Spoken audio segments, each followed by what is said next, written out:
dès son plus jeune âge, Carl Jung a été témoin de phénomènes paranormaux, c'est-à-dire de phénomènes qui dépassent le cadre de la compréhension scientifique. Enfant, il entendait sans cesse des histoires d'événements étranges tels que des rêves qui prévoyaient la mort d'une certaine personne, des horloges qui s'arrêtaient au moment de la mort, des verres qui se brisaient au moment critique. La réalité de ces événements, dit-il, était considérée comme allant de soi dans le monde de mon enfance. Les expériences personnelles de Jung avec le paranormal le pousseraient à chercher une explication de ces événements avec sa théorie de la psychologie analytique, ainsi qu'à susciter son intérêt pour la parapsychologie, l'étude des phénomènes psychiques ou paranormaux, notamment en ce qui concerne la perception extrasensorielle ou ESP, précognition, clairvoyance, télépathie, intuition, etc. Les expériences paranormales étaient pratiquement monnaie courante dans la famille de Jung. Son grand-père maternel, le révérend Samuel Presswerk, qui avait appris l'hébreu parce qu'il croyait qu'il était parlé au ciel, se retrouvait continuellement entouré de fantômes et consacrait une journée par semaine à converser avec l'esprit de sa première épouse décédée, lui gardant une chaise dans son bureau, beaucoup plus. Au grand désarroi de sa seconde épouse Augusta Presswerk, la grand-mère maternelle de Jung. Augusta était clairvoyante et voyante. Ce cadeau remonte à un événement qu'elle a vécu à l'âge de 20 ans, au cours duquel elle est tombée dans le coma pendant 36 heures. Elle voyait parfois des apparitions de personnes qu'elle ignorait, mais dont l'existence historique fut prouvée plus tard. Augusta est considérée comme ayant introduit la souche occulte dans la famille. La mère de Jung, Emily Presswerk, a également vécu des événements étranges avec suffisamment de régularité pour écrire un journal qui leur est exclusivement consacré. Son père, Samuel, insistait pour qu'elle s'assoie derrière lui lorsqu'il écrivait ses sermons, car des esprits le perturbaient. Émilie passait la plupart de son temps dans sa propre chambre, fascinée par les esprits qui, disait-elle, lui rendaient visite la nuit. Jung décrivait sa mère comme ayant deux personnalités. Le jour, elle était une mère aimante, mais la nuit, elle semblait à Jung mystérieuse et terrifiée. Contrairement au père de Jung, qui était plus prévisible. Sa mère et son père étaient les 13e enfants de leur famille. Jung écrit à propos d'une expérience de son enfance, de la porte de la chambre de ma mère sont venues des influences effrayantes. La nuit, maman était étrange et mystérieuse. Une nuit, j'aperçus sortir de sa porte une silhouette vaguement lumineuse, indéfinie, dont la tête se détachait du cou et flottait devant lui, dans les airs, comme une petite lune. Immédiatement, une autre tête apparut et se détacha de nouveau. Ce processus a été répété 6 ou 7 fois. En tant que jeune médecin assistant au Burgelsli à Zurich, Jung travaillait sur ses expériences d'association de mots.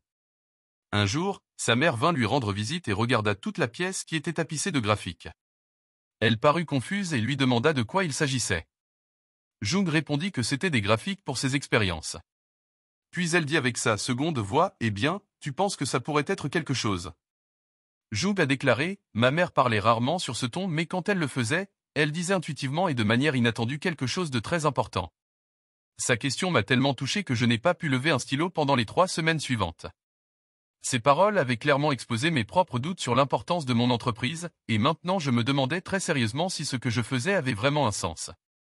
Tout comme sa mère et sa grand-mère, Jung s'était également décrit comme ayant une double personnalité, qu'il appelait la personnalité numéro 1, visée à l'intégration sociale, et la personnalité numéro 2, qui était ancienne, profondément savante et proche de la nature, la nuit, les rêves et tout ce que Dieu a travaillé directement en lui. Alors que Jung étudiait à la maison un matin de 1898, il fut surpris par un craquement soudain.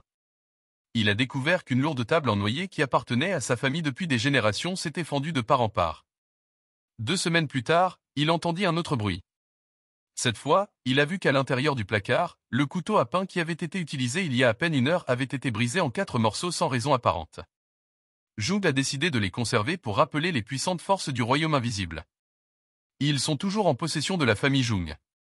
Le propre récit de Jung présente ces incidents comme liés à des séances, une tentative de communication avec les esprits, auxquels il prétend avoir commencé à assister quelques semaines plus tard, mais auxquels il assistait en fait déjà depuis plusieurs années. La table avait été utilisée lors de ces séances. Dans sa propre maison, le médium était sa cousine Hélène Presswerk et ses participants, des membres de sa propre famille. De plus, un certain nombre d'esprits avec lesquels le médium était en communication n'étaient autres que les ancêtres de Jung. Lorsqu'il était étudiant, Jung discutait de l'occultisme et de l'ésotérisme dans un club d'étudiants, les conférences Zophingia, notamment de l'existence de l'âme, de la réalité des esprits, de la psychokinésie, des messages des morts, de l'hypnose, de la clairvoyance et des rêves prémonitoires. Une explication scientifique de ces phénomènes est vouée à l'échec tant qu'elle repose sur le principe de causalité. En effet, comment un événement futur peut-il être la cause d'un rêve qui se déroule dans le présent, de sorte qu'il se reflète et y soit anticipé ? Comment un homme mourant à New York peut-il provoquer chez une personne quelque part en Europe une prémonition de sa mort, sans parler de l'arrêt d'une horloge ou du bruit d'un verre? Pour la pensée de l'homme occidental, il est insurmontable d'abandonner le principe de causalité et d'accepter la réalité des liens causals, comme cela a été fait en Orient pendant des millénaires, avec, par exemple, l'ancien oracle chinois du I Ching qui fascinait beaucoup Jung. Jung a utilisé le I Ching dans des situations critiques de sa vie et de celles de ses patients, y trouvant de nombreuses réponses significatives et des idées psychologiques inhabituelles. Il pouvait écrire les 64 hexagrammes de mémoire et les considérait comme des archétypes lisibles. Jung a continué à assister à des séances et à mener une série d'expériences avec des médiums dans lesquels il a été témoin de la matérialisation, de la création ou de l'apparition de matière provenant de sources inconnues, ainsi que de la dématérialisation. Jung a déclaré « J'ai vu suffisamment de ce phénomène pour me convaincre entièrement de son existence ». Il a également été témoin de lévitation à plusieurs reprises. Il écrit « Les cas de lévitation les plus frappants dont j'ai été témoin ont été observés chez Monsieur Home. À 3 reprises, je l'ai vu complètement soulevé du sol de la pièce. Une fois assis dans un fauteuil, une fois à genoux sur sa chaise et une fois debout. À chaque fois, j'ai eu l'occasion d'assister à l'événement au fur et à mesure qu'il se déroulait. Il existe au moins une centaine de cas enregistrés où Monsieur Home s'est levé de terre, en présence d'autant de personnes distinctes. Rejeter les preuves enregistrées sur ce sujet, c'est rejeter tout témoignage humain quel qu'il soit. Lors d'une séance, 4 des 5 personnes présentes ont vu un objet semblable à une petite lune flottant au-dessus de l'abdomen du médium. Il leur était absolument incompréhensible que Jung, la 5e personne, ne puisse rien voir de tel, même s'il lui faisait remarquer à plusieurs reprises où cela se trouvait exactement. Jung en a déduit la possibilité de vision collective à certaines occasions, par exemple, l'observation de soucoupes volantes. Les observations de Jung lors de ces séances ont constitué la base de sa thèse de doctorat publiée en 1902, intitulée Sur la psychologie et la pathologie des soi-disant phénomènes occultes, qui est incluse dans le volume 1 des œuvres collectives, Études psychiatriques. Le désir de présenter ces découvertes sous un jour objectif est sans doute la raison pour laquelle ce récit, ainsi que ces divers récits ultérieurs, cachent tous, à des degrés divers, toute l'étendue de son implication personnelle. Jung s'est toujours considéré avant tout comme un empiriste. Il savait aussi que le milieu spiritualiste était peuplé de charlatans. Jung admet que c'est à l'époque des séances avec son cousin médium que sont nées toutes ces idées. Il avait découvert des faits objectifs sur la psyché humaine. Jung était intrigué par la façon dont elle manifestait une personnalité complètement différente de la sienne pendant la transe. Cette capacité à manifester une variété de personnalités apparemment autonomes allait contribuer à la formulation de complexes et d'archétypes par Jung. À partir de ce moment, Jung eut son premier aperçu du fait qu'il existait un autre monde, l'inconscient, qui avait une vie propre, tout à fait distincte de la vie de la conscience. Dans une lettre, Jung écrit à propos des difficultés liées à la compréhension de la communication fantomatique, malheureusement, il n'existe aucun cas enregistré où des esprits ont eu la bonne grâce de se présenter comme des personnes test. Tout ce que nous pouvons produire comme voix spirituelle sont celles des médiums, et la grande difficulté est alors de déterminer si les contenus communiqués proviennent des fantômes ou des fantasmes inconscients du médium ou de tout autre membre du cercle. Je n'irai pas jusqu'à nier la possibilité qu'un médium puisse transmettre une communication fantomatique, mais je ne sais pas de quelle manière on peut le prouver, car une telle preuve est hors de nos possibilités humaines. Toute cette question de « appeler phénomènes occultes » n'ont rien de naïf. C'est un défi terrible pour l'esprit humain. Lorsque Jung devint un disciple de Freud, il continua à étudier le paranormal. Freud rejeta le sujet et le dédaigna, car il voulait faire de la théorie sexuelle un dogme, un rempart inébranlable contre la marée noire de boue de l'occultisme. Plus tard, cependant, Freud écrivit dans une lettre à Jung, en matière d'occultisme, « Je suis devenu humble, mon orgueil a été brisé ». Pourtant, il n'a pas voulu exposer publiquement toute l'étendue de son intérêt. En 1909, Jung se disputait avec Freud au sujet des phénomènes paranormaux. Plus tôt dans la soirée, Freud avait officiellement adopté Jung comme fils aîné, le désignant comme son successeur et prince héritier. Pendant la conversation, Jung a eu une sensation étrange, comme si son diaphragme était en fer et devenait rouge, et puis tout à coup, un grand bruit est venu de la bibliothèque. Jung a dit qu'il s'agissait là d'un exemple de phénomène d'extériorisation catalytique, ou psychokinèse. Freud rejeta cette idée en la qualifiant de pure bêtise, ce à quoi Jung répondit qu'il y aurait bientôt une suite, après quoi un autre bruit fort se fit entendre dans la même direction. Freud se contenta de regarder Jung, consterné. En 1961, l'année de sa mort, Jung écrivit dans une lettre « J'ai vu des objets bouger sans qu'on les touche directement, et de plus dans des conditions scientifiques absolument satisfaisantes. On pourrait qualifier ces mouvements de lévitation, si l'on suppose que les objets se déplaçaient tout seuls. Mais cela ne semble pas être le cas, puisque tous les objets qui se déplaçaient apparemment d'eux-mêmes se déplaçaient comme s'ils étaient soulevés, secoués ou lancés par une main. Au cours de cette série d'expériences, avec d'autres observateurs, j'ai vu une main et j'ai senti sa pression, apparemment la main qui a provoqué tous les autres phénomènes de ce type. Les phénomènes n'ont rien à voir avec la volonté, puisqu'ils ne se produisent que lorsque le médium est en transe et justement ne contrôle pas sa volonté. Ils semblent entrer dans la catégorie des manifestations poltergeist. Les désaccords de Jung avec Freud sur le paranormal contribueraient à leur rupture. Pendant cette période, Jung entre dans la période de sa confrontation avec l'inconscient, où il aura des états de conscience visionnaires ou altérés et communiquera avec ces figures intérieures constituant la base de ses journaux personnels, les livres noirs, et par la suite, les livres rouges. L'un de ces personnages était Philémon, un païen à l'atmosphère égypto-hellénistique et à l'apparence gnostique, qui représentait une perspicacité supérieure et communiquait qu'il y a des choses dans la psyché qu'on ne produit pas, mais qui se produisent elles-mêmes et ont leur propre vie. L'une des premières expériences que Jung mentionne d'une synchronicité ou d'une coïncidence significative concerne cette figure. Philémon était apparu dans ses rêves avec des ailes de martin pêcheur, et Jung, afin de mieux comprendre l'image, en a fait une peinture. Alors qu'il s'occupait de ce travail, il trouva par hasard dans son jardin, pour la première et unique fois, un martin pêcheur mort. C'est Einstein, qui était l'invité de Jung à plusieurs reprises au dîner, qui l'a lancé dans une réflexion sur une possible relativité du temps et de l'espace, conditionnée par le psychisme. Pour Jung, la parapsychologie montre que le psychisme a un aspect à caractère relatif temporel et relatif spatial.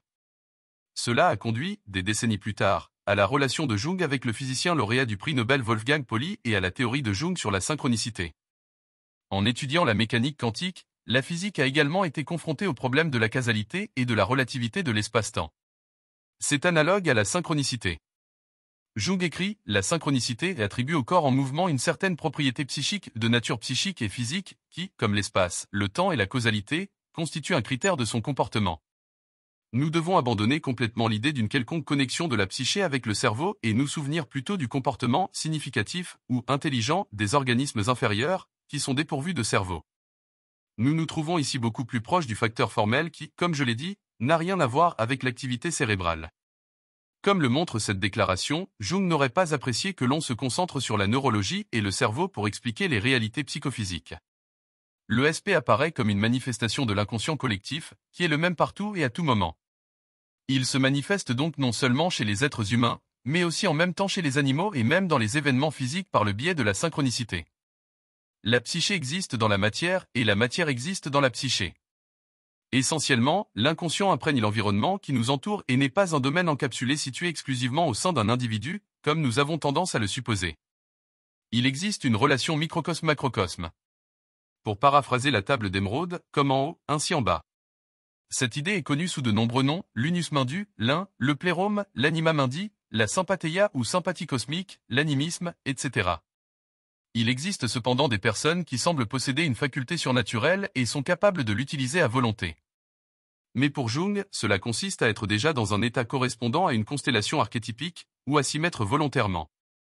De même, l'attitude religieuse consiste à s'abandonner à Dieu, ce qui correspond psychologiquement à une subordination de l'ego au soi ou à l'image de Dieu. Avant le déclenchement de la Première Guerre mondiale, Jung avait eu des visions apocalyptiques de destruction terrible s'abattant sur l'Europe et de rivières de sang, bien qu'il ne sache pas quoi en penser à l'époque, il s'est rendu compte que c'était une prémonition lorsque la guerre a éclaté. De même, vers la fin de sa vie, il a eu une vision inquiétante des 50 dernières années de l'humanité, qui n'a jamais été publiée et n'existe que dans les notes de sa fille. Sa collègue Marie-Louise von France nous raconte qu'il a eu une autre vision sur son lit de mort dans laquelle il a déclaré « Je vois d'énormes étendues dévastées, d'énormes étendues de terre. Mais, Dieu merci, pas la planète entière. » Pendant la Seconde Guerre mondiale, alors que Jung revenait de Bollingen en train, il fut envahi par l'image d'un homme en train de se noyer. En rentrant chez lui, les enfants de sa fille lui racontèrent que le plus jeune des garçons avait failli se noyer, mais que son frère aîné l'avait repêché. Cela s'était passé exactement au moment où Jung avait été assailli par ce souvenir dans le train. Jung a vécu une expérience similaire avant un décès dans la famille de sa femme. Il a rêvé que le lit de sa femme était une fosse profonde avec des murs en pierre. C'était une tombe. Puis il entendit un profond soupir, comme si elle rendait son dernier souffle. Une silhouette s'assit dans la fosse et flotta vers le haut, vêtue d'une robe blanche avec des symboles noirs. Jung s'est réveillé à 3 heures du matin et a vérifié si sa femme allait bien. À 7 heures, il apprend qu'un cousin de sa femme est décédé à 3 heures du matin. Lors de sa visite à Ravenne, en Italie, Jung a une vision particulière, une expérience mystique. La première fois, en 1913, il découvre le tombeau de l'impératrice romaine Galla Placidia, qui lui paraît significatif et fascinant. La deuxième fois, 20 ans plus tard, Jung éprouva le même sentiment. Une fois de plus, il se sentit dans un état d'esprit étrange dans le tombeau et fut profondément ému. Il était là avec une connaissance et ils allèrent directement du tombeau au baptistère des orthodoxes. Jung écrit, ici, ce qui m'a d'abord frappé, c'est la douce lumière bleue qui remplissait la pièce. Pourtant, je ne me posais aucune question à ce sujet. Je n'ai pas cherché à expliquer sa source, et ainsi la merveille de cette lumière sans aucune source visible ne m'a pas troublé. J'étais quelque peu étonné car, à la place des fenêtres que je me souvenais avoir vues lors de ma première visite, il y avait maintenant 4 grandes fresques en mosaïque d'une incroyable beauté que, semblait-il, j'avais complètement oubliée. La 4e mosaïque était la plus impressionnante de toutes. Nous avons examiné celui-ci en dernier. Elle représentait le Christ tendant la main à Pierre, qui s'enfonçait sous les vagues. Nous nous sommes arrêtés devant cette mosaïque pendant au moins 20 minutes et avons discuté du rituel originel du baptême. De telles initiations étaient souvent liées au péril de la mort et servaient ainsi à exprimer l'idée archétypale de la mort et de la renaissance. J'en ai conservé le souvenir le plus net. La mosaïque de Pierre en train de couler, et à ce jour je peux voir tous les détails sous mes yeux. Je suis allé à Alinari pour acheter des photographies des mosaïques, mais je n'en ai pas trouvé. De retour à la maison, j'ai demandé à une connaissance qui allait à Ravenne pour me procurer les photos. Il ne put les localiser, car il découvrit que les mosaïques que j'avais décrites n'existaient pas. La dame, Tony Wolf, qui était là avec moi refusa longtemps de croire que ce qu'elle avait vu de ses propres yeux n'avait pas existé. J'ai pu constater qu'au moins les principales caractéristiques de ce que nous avions vu tous les deux étaient les mêmes. Cette expérience à Ravenne est l'un des événements les plus curieux de ma vie. En 1944, Jung réussit à entrevoir derrière le voile et vécut une expérience de mort imminente. Il réfléchit également à la vie après la mort de Tony Wolf et d'Emma Jung. Juste avant sa mort, Jung déclara que Tony avait fourni le parfum de sa vie, tandis que sa femme, Emma, avait fourni les fondations. Jung sentait que la tendance naturelle de Tony était très terre accent grave terre, mais elle était devenue très intellectuelle et avait négligé cette partie de sa vie. Jung a réfléchi à la théorie de la réincarnation. Si l'on croit à sa possibilité, il s'ensuit logiquement que les personnes qui se réincarnent n'ont pas accompli quelque chose dans leur vie qu'elles étaient censées faire. Jung raconte un rêve qu'il a fait de Tony, dans lequel elle était revenue à la vie et travaillait la terre dans la campagne ombrienne en Italie. Elle était bronzée par le soleil et possédait une formidable vitalité qu'elle n'avait jamais eue en réalité. Il sentait que Tony était plus proche de la terre et qu'elle pouvait mieux se manifester à lui dans le domaine de l'expérience tridimensionnelle. Avec sa femme Emma, en revanche, il a eu une impression différente. Après sa mort, il fit des rêves dans lesquels elle travaillait à ses études sur le Saint Graal. Elle semblait avoir avancé sur le chemin spirituel et Jung ressentait un grand détachement ou une grande distance par rapport à elle, comme si elle se trouvait à un autre niveau où il ne pouvait pas l'atteindre. En 1916, Jung se sentit poussé de l'intérieur à formuler et à exprimer ce qui aurait pu être dit par Philémon. C'est ainsi que naquirent les Septem Sermon ad Mortuo, 7 sermons des morts, un recueil de 7 textes mystiques ou gnostiques que Jung publia sous le pseudonyme de Basilide, un des premiers maîtres gnostiques chrétiens. Tout commença par une certaine inquiétude et une atmosphère menaçante l'entoura. Puis sa maison commença à être hantée et la fille de Jung, Agathe, âgée de 12 ans et qui avait hérité des capacités psychiques de sa grand-mère, voyait des fantômes. Jung écrit, vers 5 heures de l'après-midi, le dimanche, la sonnette de la porte d'entrée a commencé à sonner frénétiquement. C'était une belle journée d'été. Tout le monde a immédiatement regardé pour voir qui était là, mais il n'y avait personne en vue. J'étais assis près de la sonnette et non seulement je l'ai entendu, mais je l'ai vu bouger. Nous nous sommes tous simplement regardés. L'ambiance était épaisse, croyez-moi. Ensuite, j'ai su que quelque chose devait arriver. La maison entière était pleine comme s'il y avait une foule présente, pleine de spiritueux. Ils étaient serrés jusqu'à la porte, et l'air était si épais qu'il était à peine possible de respirer. Quant à moi, je tremblais en me demandant, pour l'amour de Dieu, qu'est-ce que c'est que ça? Ils s'écrièrent alors en chœur, nous sommes revenus de Jérusalem où nous n'avons pas trouvé ce que nous cherchions. C'est le début des Septem Sermon. Puis cela commença à sortir de moi, et en 3 soirées la chose fut écrite. Dès que j'ai pris la plume, tout l'assemblage fantomatique s'est évaporé. La pièce se calma et l'atmosphère se dissipa. La hantise était terminée. Jung a déclaré que la discussion avec les morts dans les 7 sermons constituait le prélude à ce qu'il communiquerait ensuite au monde, exprimant sous une forme germinale les idées les plus importantes de Jung, la nature de l'inconscient, l'individuation, les archétypes, le problème des contraires, et le soi. Après sa rencontre avec les fantômes, Jung a esquissé dans son journal les grandes lignes de son premier mandala, le Systema Menditosius, qui forme une cosmologie picturale de la vision véhiculée dans les sermons. Il a été publié de manière anonyme et présenté lors des conférences Erano. Le mandala représente les antinomies du microcosme au sein du macrocosme. On y voit la figure d'Abraxa, le grand archonte du gnosticisme, qui représente l'antithèse obscure dans les profondeurs, le constructeur de l'univers physique, un créateur de mondes de nature ambivalente. De lui jaillit l'arbre de vie. Le monde inférieur d'Abraxa est caractérisé par le chiffre 5, le nombre de l'homme naturel, les 2 fois 5 rayons de son étoile.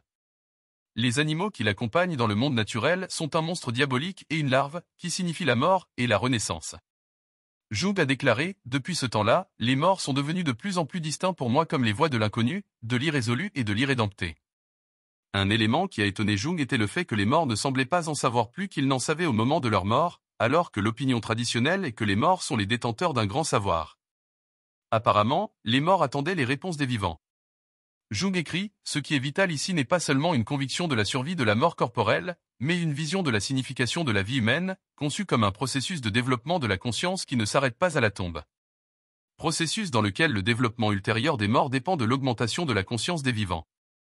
Dans cette conception, par notre développement terrestre, nous contribuons en fait au développement post-mortem des morts. En 1911, alors qu'il parcourait l'Italie à vélo avec un ami, Jung fit un rêve dans lequel il se trouvait au milieu d'un rassemblement d'esprits distingués des siècles précédents. La conversation se déroula en latin. Un homme avec une longue perruque bouclée s'adressa à Jung et lui posa une question difficile, dont il ne se souvenait plus de l'essentiel à son réveil. Jung le comprenait, mais ne maîtrisait pas suffisamment la langue pour lui répondre en latin. Jung se sentit si profondément humilié que cette émotion le réveilla. Au moment même de son réveil, il pensa au livre sur lequel il travaillait alors, Psychologie de l'inconscient, connu plus tard sous le nom de symbole de transformation. Jung avait des sentiments d'infériorité si intenses à propos de cette question restée sans réponse qu'il abandonna le voyage et prit immédiatement le train pour rentrer chez lui afin de retourner au travail. Jung écrit, ce n'est que des années plus tard que j'ai compris le rêve et ma réaction. Le monsieur à perruque était une sorte d'esprit ancestral, ou d'esprit des morts, qui m'avait posé des questions en vain. Il était encore trop tôt, je n'en étais pas encore là, mais j'avais le sentiment obscur qu'en travaillant sur mon livre j'allais répondre à la question qui avait été posée. Cette question avait été posée, pour ainsi dire, par mes ancêtres spirituels, dans l'espoir et l'attente qu'ils apprendraient ce qu'ils n'avaient pas pu découvrir pendant leur séjour sur Terre, car la réponse devait d'abord être créée au cours des siècles qui ont suivi. Dans une préface au livre de Fanny Moser, Ghost, False Belief or True, Jung écrit, dans cette région vaste et obscure, où tout semble possible et rien de crédible, il faut avoir soi-même observé de nombreux événements étranges et en plus entendu, lu, et si possible, testé de nombreuses histoires en interrogeant leurs témoins afin de former un jugement, même modérément sûr. Il semble que Kant aura raison pendant longtemps encore lorsqu'il écrit. Des histoires de ce genre auront à tout moment seulement des croyants secrets, alors qu'ils sont publiquement rejetés par la mode dominante de l'incrédulité. Il réserva lui-même son jugement en ces termes, la même ignorance me rend assez audacieux pour nier absolument la véracité des diverses histoires de fantômes, et pourtant avec la réserve commune, bien que bizarre, que même si je doute de l'une d'entre elles, je continue de le faire. Avoir une certaine confiance dans leur ensemble.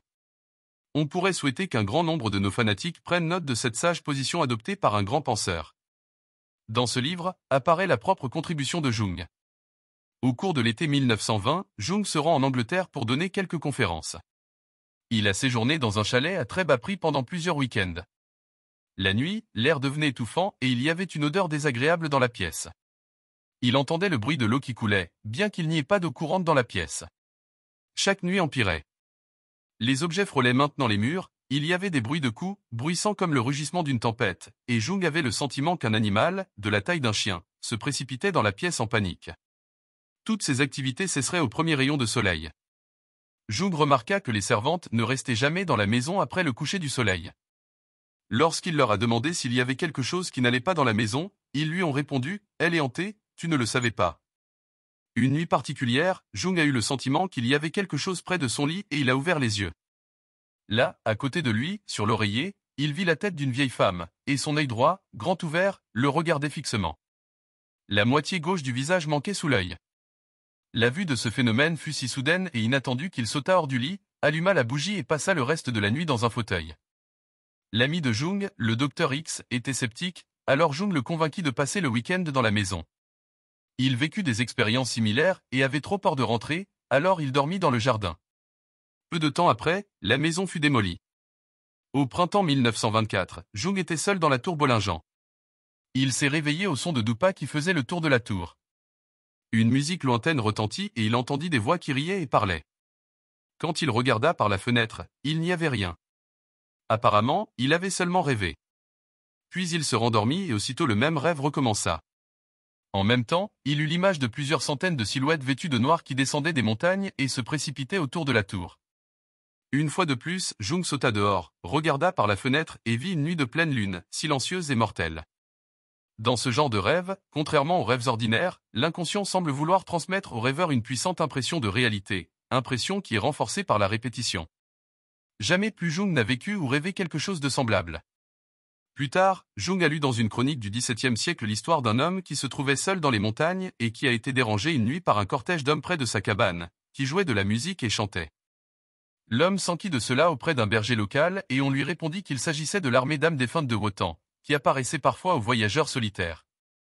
Jung y se rappelle également un autre parallèle historique, celui des Reislaufers, une armée mercenaire de jeunes Suisses qui se rassemblaient habituellement chaque printemps avant de marcher de la Suisse centrale vers l'Italie, en chantant et en faisant joyeusement leurs adieux à leur pays natal. Jung pensait avoir été témoin d'un de ces rassemblements passés, faisant allusion à la synchronicité comme explication possible. Jung se souvient d'un incident où il a raconté la vie d'un homme lors d'un dîner, sans le connaître. Il a involontairement donné le récit exemplaire d'un criminel imaginaire, qui s'est avéré être la description exacte de la vie de l'homme assis en face de lui. Jung écrit, « Moi aussi, j'ai cette nature archaïque, et chez moi elle est liée au don pas toujours agréable de voir les gens et les choses telles qu'ils sont. Je peux me laisser tromper d'ici à Tipperary quand je ne veux pas reconnaître quelque chose, et pourtant, au fond, je sais très bien où en sont réellement les choses. En cela, je suis comme un chien, on peut le tromper, mais il finit toujours par le sentir. » Cette perspicacité est basée sur l'instinct ou sur une mystique de participation avec les autres. C'est comme si les yeux de l'arrière-plan voyaient dans un acte impersonnel de perception. En 1927, l'ami de Jung, H. mourut. 6 mois auparavant, Jung avait rêvé qu'il voyageait avec lui en voiture en direction de Luxor, sur la rive du Nil. De l'autre côté, se trouve la nécropole thébaine, la cité des morts. Quelques semaines plus tard, après la mort de H, Jung fit un autre rêve, il se trouvait maintenant à Luxor dans un restaurant. H lui dit avec beaucoup d'émotion, « Tu sais que je suis vivant. Tu n'as pas besoin d'imaginer que je suis mort.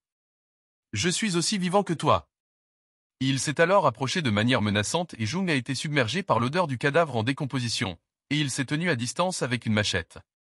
Après les funérailles, Jung eut une vision dans laquelle H se tenait au pied de son lit et voulait que Jung le suive. H le conduisit ensuite à son bureau et lui montra plusieurs livres à couverture rouge sur une haute étagère. Quelques jours plus tard, Jung demanda à la veuve de H s'il pouvait regarder dans son bureau et il vit un livre intitulé L'héritage des morts. Jung raconte le cas d'un homme qui l'a sorti d'une dépression. Mais sa femme était jalouse à cause de l'influence de Jung sur lui. Jung éprouva un sentiment de malaise à son égard. Néanmoins, l'homme retourna chez lui et se maria, mais sa femme ne s'occupa pas de lui et lui imposa un fardeau énorme qu'il fut incapable de supporter. Au bout d'un an, il retomba dans une nouvelle dépression. Jung avait conseillé à l'homme de le contacter si son état empirait. Mais il ne l'a pas fait, à cause de l'influence de sa femme. Après avoir donné une conférence, Jung est retourné à son hôtel vers minuit.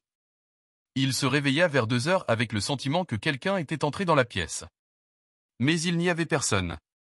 Puis il se rendit compte qu'il ressentait une douleur sourde, au front et à l'arrière du crâne. Le lendemain, il apprit que son patient s'était tiré une balle dans la nuque. Cette expérience était un véritable phénomène synchronique, comme on en observe assez souvent dans le cadre d'une situation archétypique, en l'occurrence la mort. Les archétypes peuvent aussi apparaître comme un objet extérieur réel qui se comporte comme s'il était motivé ou évoqué par, ou comme s'il exprimait, une pensée correspondant à l'archétype. Comme la célèbre synchronicité de Jung impliquant un scarabée. Jung avait du mal avec sa patiente qui était extrêmement rationnelle et ne croyait rien à l'inconscient.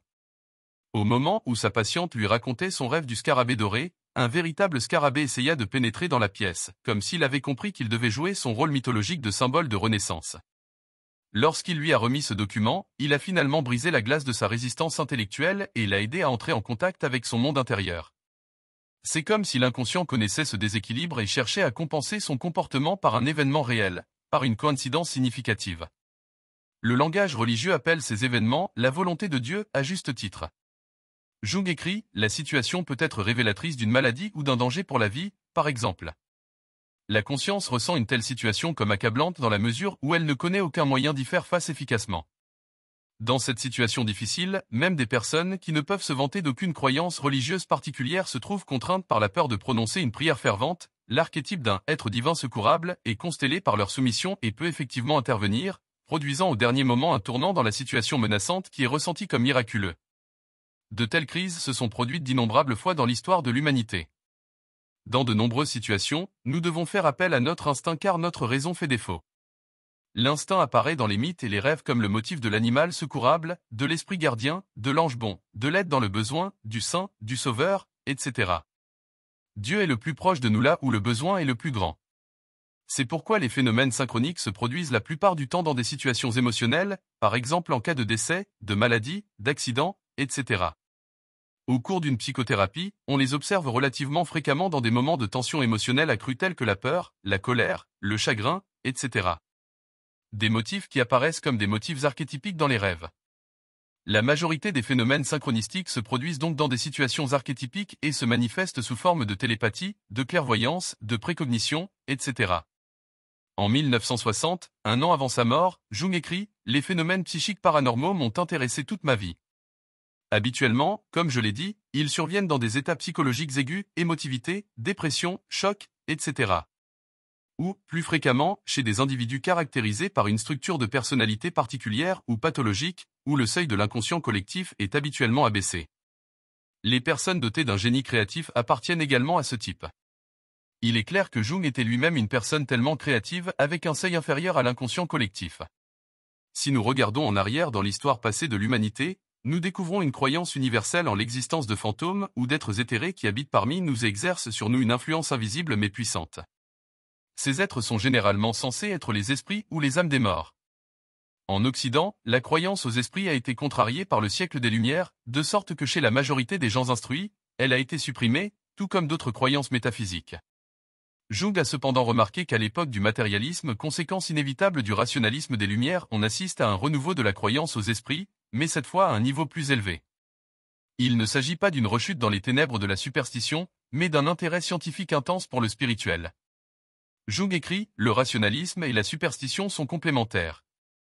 C'est une règle psychologique que plus la lumière est vive, plus l'ombre est noire, en d'autres termes, plus nous sommes rationalistes dans notre esprit conscient, plus le monde spectral de l'inconscient devient vivant.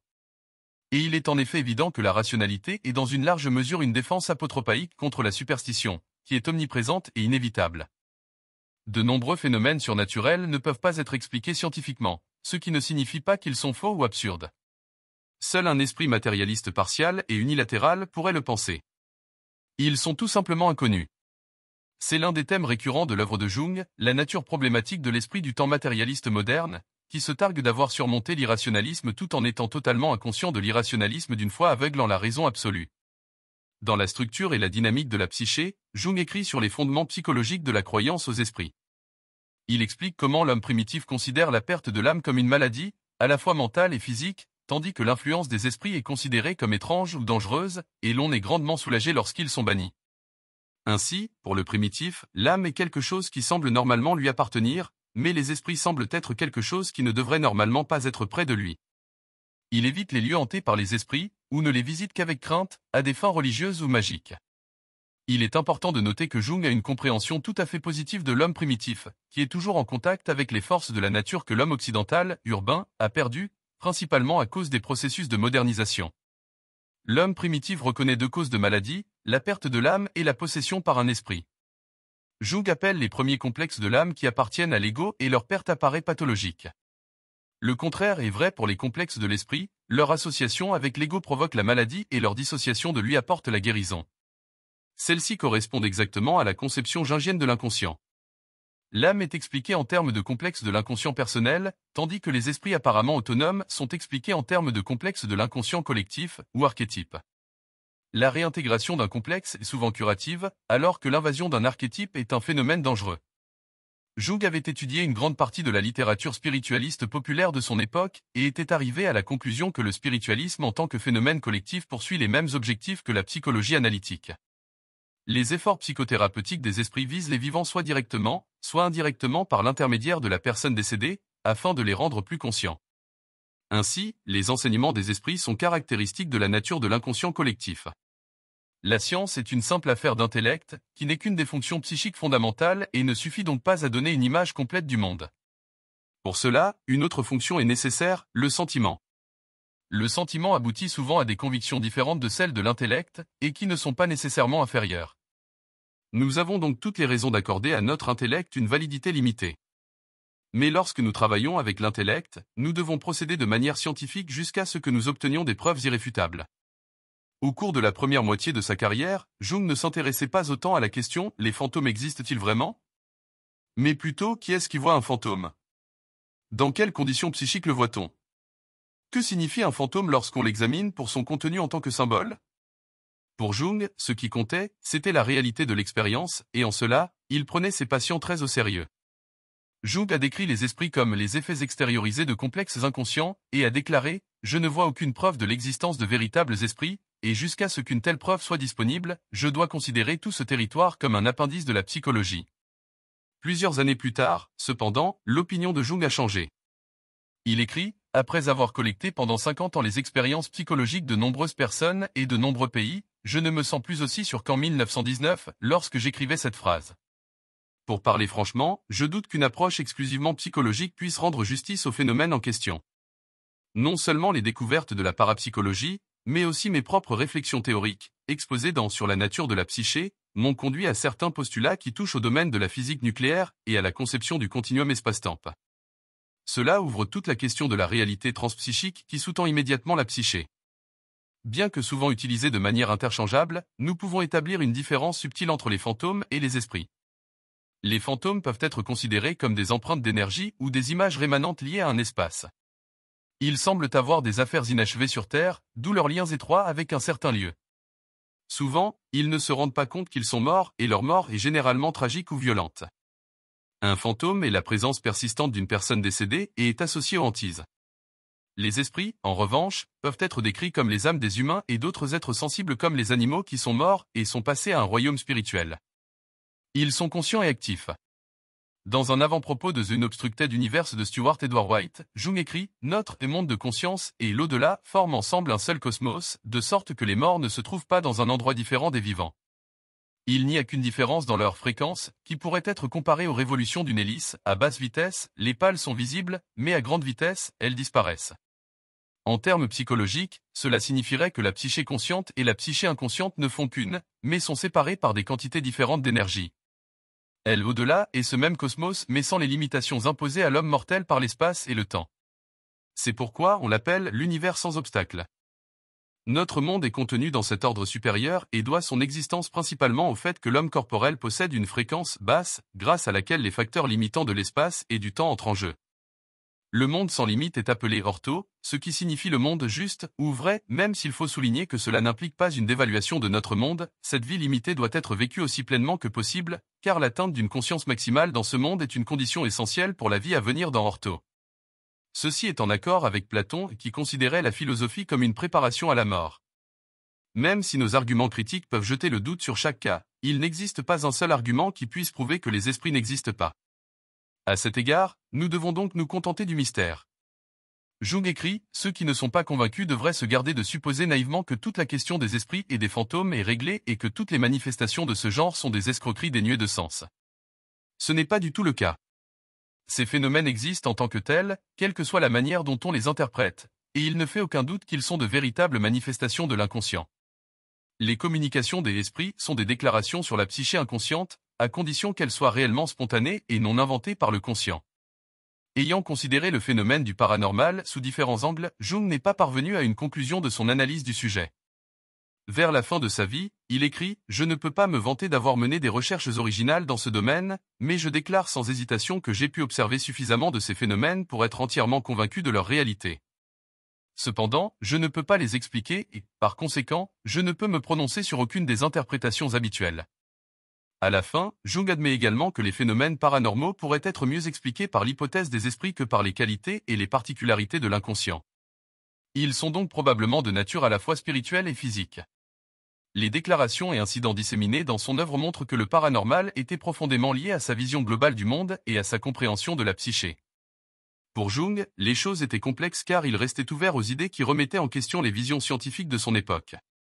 Pour eux, la question était résolue, pour Jung, ce n'était pas le cas, et il s'efforçait continuellement de naviguer entre des visions du monde contradictoires, un véritable travail alchimique consistant à unir les opposés. La confrontation de Jung avec l'inconscient était difficile à surmonter, mais cette expérience fut la plus importante de sa vie. En effet, il estimait que cela suffisait pour plusieurs vies. Comme Jung l'a déclaré lorsqu'on lui a demandé s'il croyait en Dieu, « Je n'ai pas besoin de croire, je sais. » Il a fait l'expérience de la gnose.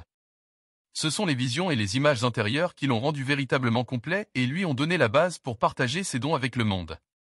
La croyance n'est pas un substitut adéquat à l'expérience intérieure.